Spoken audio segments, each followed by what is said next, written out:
안녕하세요. 건강을 전하는 지식 건전지 신경민입니다. 오늘도 건전지에서는 여러분들의 건강 지식을 100% 가득 채워드리기 위해 돌아왔습니다. 그동안 어떤 건강 정보들이 새로 나오고 있을지 궁금하셨죠? 오늘 건전지에서 함께 알려드리겠습니다.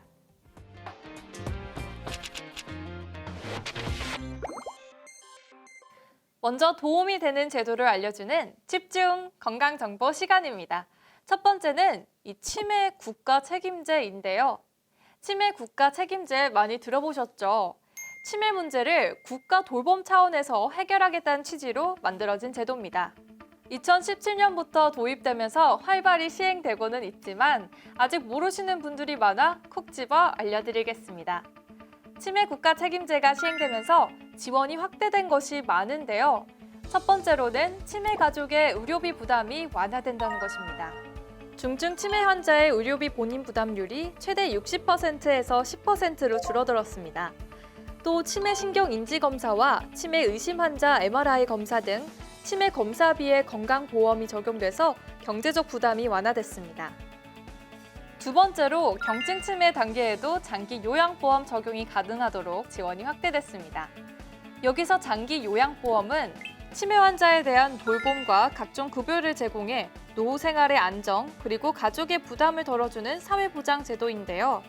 기존에는 치매가 있더라도 신체적으로 양호한 경우 장기 요양 등급을 받을 수 없었지만 신체 기능 양호한 치매 환자에게도 인지 지원 등급을 부여하여 장기 요양보험 혜택을 누릴 수 있게 됐습니다. 또 기존에는 65세 이상만 혜택을 받을 수 있었는데요.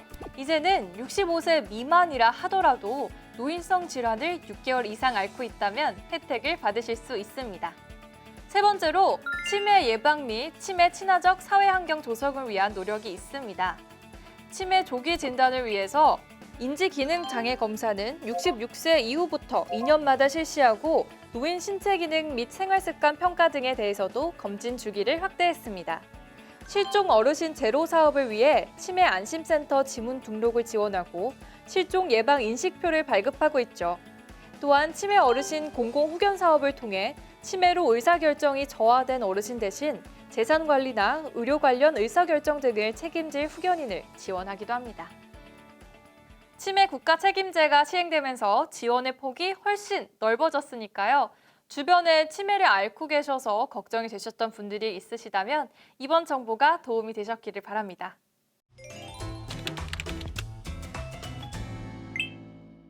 이번 샵 검색어는 확진자입니다.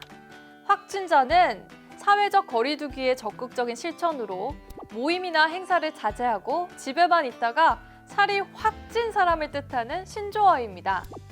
집콕 방콕이 일상화되고 삼시세끼를 챙겨 먹고 운동량이 줄면서 살이 찌기 쉬운 상황이 돼버렸습니다. 그렇다고 이런 현상을 방치해둘 순 없겠죠. 내 몸은 내가 지키는 거니까요. 그럼 어떻게 하면 확진자로부터 벗어날 수 있는지 실천 방법을 알아볼까요? 첫 번째로는 스트레칭을 일상화하면서 실내 활동량을 늘리는 것입니다. 스트레칭은 짧은 시간에 꾸준히만 해줘도 몸의 전체적인 혈액순환을 돕고 운동 효과를 줄 수 있습니다. 스트레칭을 하는 것이 어렵다면 집안을 돌아다니면서 통화를 하거나 방 청소를 하면서 자연스럽게 몸을 움직여줄 수 있습니다. 이를 닦으며 앉았다 일어났다를 반복하고 양말을 벗으며 발목, 손목 돌리기를 하는 등 작은 생활에 변화를 주기만 해도 활동량을 늘려나가는 데 도움이 됩니다. 또 확진자라면 배달 음식을 이용하는 것이 기본 중의 기본이죠.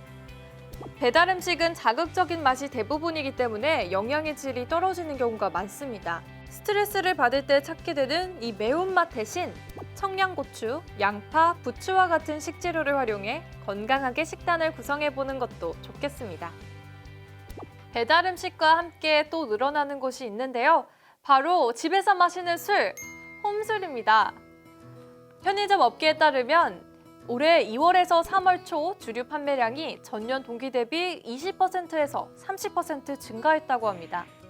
술은 만성 피로와 수면 부족으로 이어지면서 면역력 저하 현상을 일으키기 때문에 우울하고 답답해서 마시는 술보다는 음주 시 횟수와 양을 정해놓고 절제하는 방법을 실천해보는 것이 좋겠습니다. 집에 있는 시간이 많아지다 보니 평소보다 생활이 불규칙해지고 수면 리듬이 깨지게 됩니다. 최소 7시간은 자야 면역력을 높일 수 있는데요. 수면 시간이 짧아질수록 면역력이 저하되기 때문에 항상 시간을 맞춰 잠들고 일어나는 생활 습관을 갖는 것이 중요합니다. 오늘 확진자로부터 벗어날 수 있는 4가지 방법을 알려드렸으니 지금 이 방송을 보는 순간에라도 잠깐 일어나서 스트레칭 하는 것을 추천해 드립니다.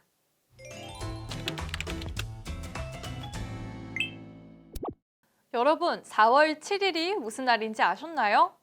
바로 세계보건의 날이었습니다. 와우! 깜짝 놀라셨죠?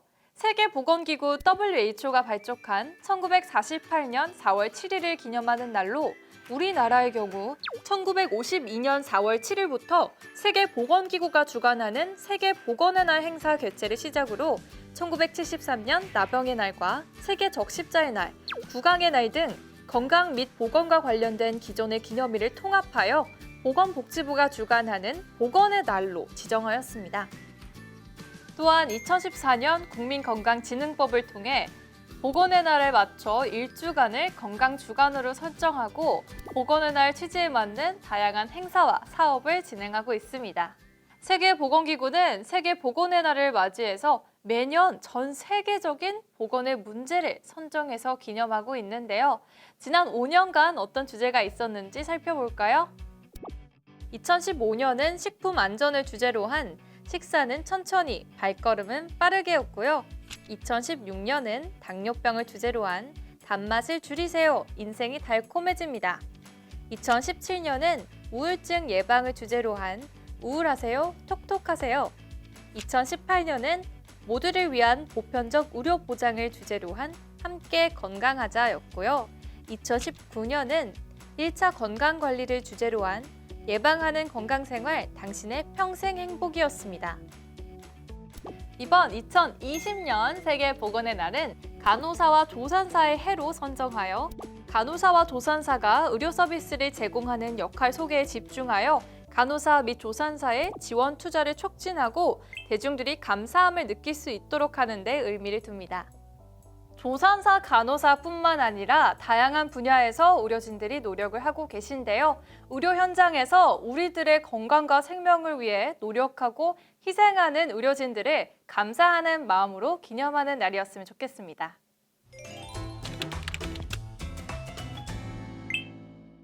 이번 샵 검색어로는 노인의 삶의 질을 떨어뜨리는 쉰 목소리에 대해 알아보겠습니다.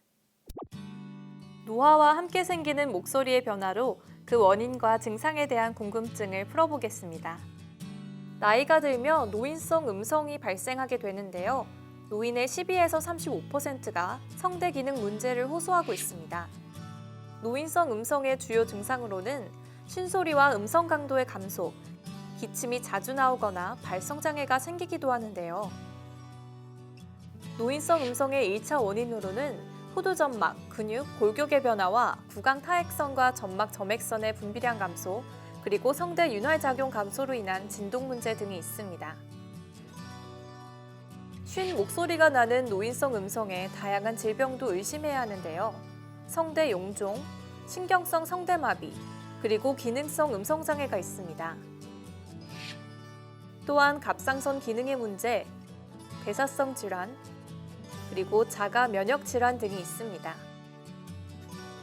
노인성 음성은 삶의 질을 떨어뜨리고 특정 질환에 따른 증상일 수도 있기 때문에 치료받는 것이 바람직합니다.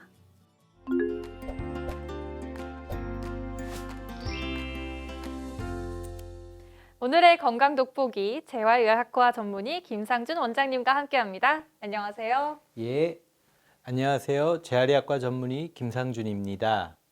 네, 오늘 건강 돋보기에서는 오십견에 대해서 알아보기로 했는데요. 오십견은 이 어깨를 둘러싸고 있는 관절막이 두꺼워지고 염증이 생겨서 어깨를 움직이기 힘들고 굳는 질병입니다. 많은 분들이 병원에 오셔서 오십견의 치료로 물리치료, 그리고 운동치료, 주사치료 등 다양한 치료를 받고 있습니다.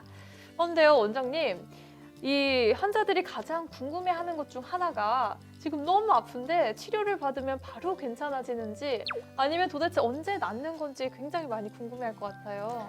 예, 맞습니다. 외래에서 환자를 진료를 보다 보면은 네. 어깨가 아파서 오십견으로 진단받은 분들 중에 아파서 언제 낫냐고 불평을 하는 분들이 있습니다. 오십견의 치료 방법에는 여러 가지가 있는데요. 약물 치료나 물리 치료는 좀 서서히 낫는 경향이 있습니다. 보통 2, 3주 정도 걸리고요. 네. 이에 반해 주사 치료라든지 아니면은 수압 팽창술은 사람에 따라 다르지만 바로 좋아지는 경향들이 있습니다. 따라서 통증이 심한 분들은 바로 좋아지는 주사 치료나 이러한 수압 팽창술을 하는 것이 맞고, 네. 주사 치료가 적당하지 않는, 예를 들어서 피를 먹지 않게 하는 와파린이라든지 아니면은 감염의 위험이 높은 항암 치료를 받는 환자들은 가급적 주사 치료보다는 약물 치료와 물리 치료를 꾸준히 하는 것이 좋습니다. 그럼 이렇게 치료를 다 받아도 통증이 남아있는 경우에는 어떻게 해야 할까요? 예, 맞습니다. 주사 치료를 한다고 해서 100%다 통증이 없어지는 것은 아닙니다. 그 남은 통증에 대해서는 그 정도에 따라 치료 방법을 달리 하는데요. 주사 치료로 초기 통증의 70% 이상 호전이 됐을 때는 성공을 했다고 봅니다. 남은 통증은 물리 치료나 또는 집에서 혼자 꾸준하게 어깨를 움직여주는 자가 운동 치료를 열심히 하는 것이 중요합니다. 그렇게 꾸준히 1개월에서 3개월 하면은 그러한 남아있는 통증은 차차 없어지고요. 문제는 이렇게 주사를 맞고 시술을 받아도 70% 이상 감소하지를 않고 여전히 통증이 심하다 하면은 그때는 MRI 같은 정밀 검사를 해서 오십견이 아니라 연골 파열, 예를 들어 슬랩이라든지 이러한 질환들이 같이 있는 것이 아닌지 꼭 확인을 할 필요가 있습니다. 원장님 말씀 듣다 보니까 궁금증이 갑자기 생겼는데요. 그 오십견이 왜 50대에게 흔히 걸리는 질환으로 이렇게 불리는 거죠? 아, 예. 그 오십견이라는 게 50대에 흔히 생긴다고 해서 이름이 붙었는데요. 사실 왜 50대에 흔히 생기는지는 잘 모릅니다. 아직까지 알려져 있지 않고요. 그 당시에 이름이 명명이 될 때는 MRI라든지 이러한 그 구조적인 변화를 명확하게 알아내지 못했었습니다. MRI가 발달하고 이제 이러한 어깨 통증의 원인으로 이 어깨를 둘러싸고 있는 그 막이 두꺼워져 있다고 해서 현재는 정확한 명칭은 유착성 피막염이라는 말을 더 많이 쓰고 있습니다. 오십견이 훨씬 좀 알아듣기 쉽고 쉬운 질환명이었군요. 예, 맞습니다. 네, 원장님 방금 말씀해주신 유착성 피막염, 이게 맞나요? 예, 맞습니다. 네, 그럼 유착성 피막염, 이 오십견에 대한 예방법을 조금 알려주시면 좋을 것 같아요. 예, 일단은 유착성 피막염을 예방할 수 있는 방법에는 네. 평소에 꾸준하게 어깨 관절을 움직여주는 것이 필요합니다. 어깨관절, 네. 예를 들어서 이제 만세를 부르는 동작을 자주 한다든지 아니면은 수건을 이용해서 네. 등 뒤로 어깨를 돌리는 운동을 평소에 많이 한다든지 아니면은 그 헬스장이라든지 네. 아니면은 근처 놀이터에 가면은 숄더 휠이라고 해서 어깨를 돌리는 기구들이 있습니다. 그러한 네. 것들을 평소에 돌리는 것이 중요합니다. 이 외에도 2차성 오십견이라고 있는데요. 이것은 뭐냐 하면은 회전근개 파열이나 당뇨, 갑상선 질환이 있을 때 오십견이 더 잘 올 수가 있습니다. 이럴 때는 그 원인이 되는 질환들, 당 조절이라든지 갑상선 호르몬 조절이라든지 아니면 회전근개 파열에 대한 치료가 선행되는 것이 중요합니다. 여러분과 함께 건전지를 통해 건강 상식들을 샅샅이 알아봤습니다. 벌써 오늘 하루 건강해지시는 기분이 들죠? 오늘 건강 꿀팁들을 잘 기억하고 실천하시면서 건강한 하루 보내시길 바랍니다. 그럼 건전지는 다음 시간에도 여러분을 찾아오도록 할게요. 안녕!